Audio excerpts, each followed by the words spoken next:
Today we are going to make sweet potato nachos. My name is Rachel. I'm with the University of Missouri Extension. This is a great snack to add to your recipe list for after work or after class.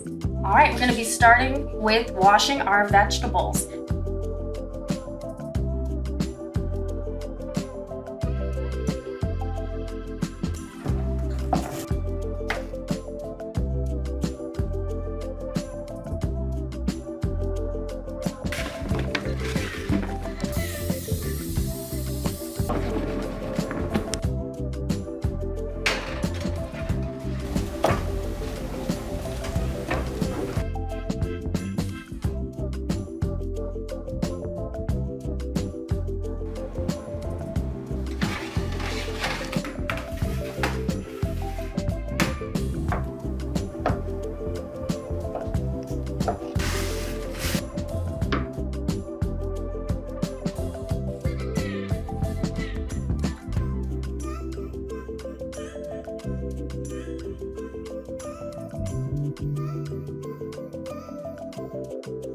Sweet potato nachos. They are great for eating smart like a tiger.